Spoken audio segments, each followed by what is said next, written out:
Alors que les négociations sur la paix au Soudan du Sud sont toujours en cours, le pays annonce qu'un test sera réalisé dimanche 26 dans le nord du pays.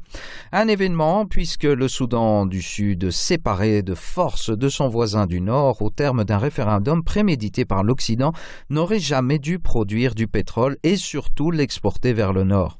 Il y a 5 ans, le Soudan du Sud produisait à 350 000 barils par jour. Aujourd'hui, le pays atteint à peine les 120 000 pour cause de guerre et d'insécurité. Dimanche prochain, Juba va donc lancer un test grandeur nature sous les yeux inquiets des Occidentaux, et ce, dans la province d'Unité où les infrastructures ont été détruites par la guerre, mais qui viennent d'être reconstruites. Le voisin soudanais est aujourd'hui le premier partenaire de ce test et les ministres du pétrole des deux pays ont prévu d'y assister. À partir de dimanche, l'or noir sera pompé et envoyé jusqu'à Port-Soudan sur la côte. Il s'agira de déterminer la quantité et le niveau de pression nécessaires à annoncer le gouvernement. Les autorités ont promis que la production dans l'état d'unité reprendrait officiellement le 2 septembre et que le pays retrouverait sa pleine capacité d'ici la fin de l'année. La colère occidentale face à cette initiative, qui est en réalité une tentative de reconstruction du Soudan uni, se lit à travers ces quelques lignes. Un retour de l'or noir risque de changer la dynamique du conflit au Soudan du Sud. En effet, le gouvernement recevra plus d'argent et pourrait tenter d'acheter ses adversaires. L'opposition pourrait vouloir attaquer les puits, risquant ainsi de lancer la guerre. Il s'agit donc d'une mise en garde occidentale. L'Occident ne lâchera pas prise, il incitera encore à davantage de violence pour saper toute tentative de réunification.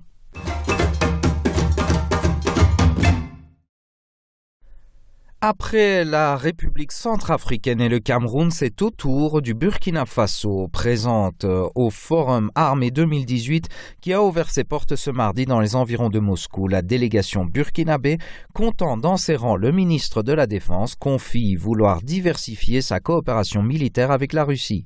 Un accord bilatéral a déjà été signé ce mardi 21 août. Qualifiant les relations avec la Russie de privilégiées, le ministre de la Défense nationale et des anciens combattants du Burkina Faso, Jean-Claude Bouda, a dévoilé dans un commentaire à Sputnik les raisons pour lesquelles la délégation de son pays était présente au Forum Armée 2018, cette grande messe de l'industrie militaro-technique. C'est notre deuxième participation à ce forum parce que nous avons des relations privilégiées avec la Fédération de Russie.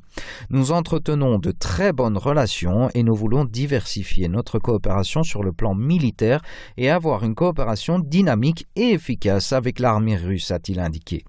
Et d'ajouter que cette participation s'était d'ores et déjà avérée fructueuse, un accord de coopération ayant été signé.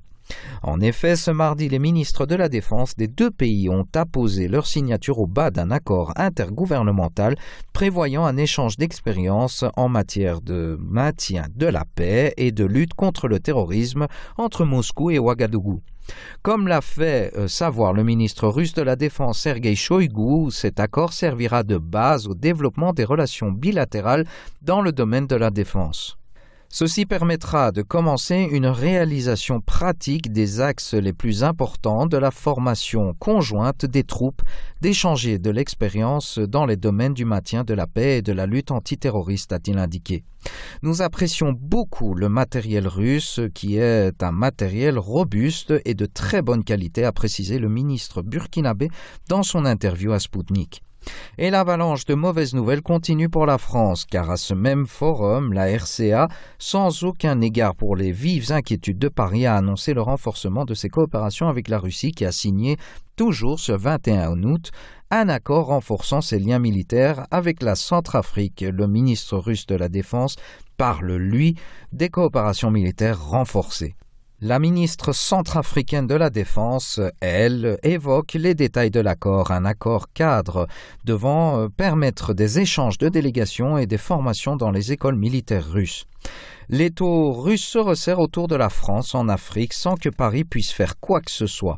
En effet, l'Afrique colonisée ne l'est plus et c'est elle qui décide avec qui coopérer ou non.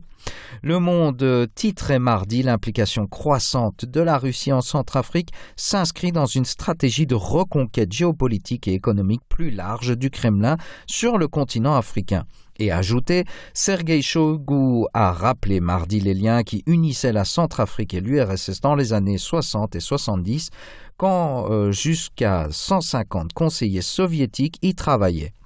Les temps changent, messieurs les journalistes du monde.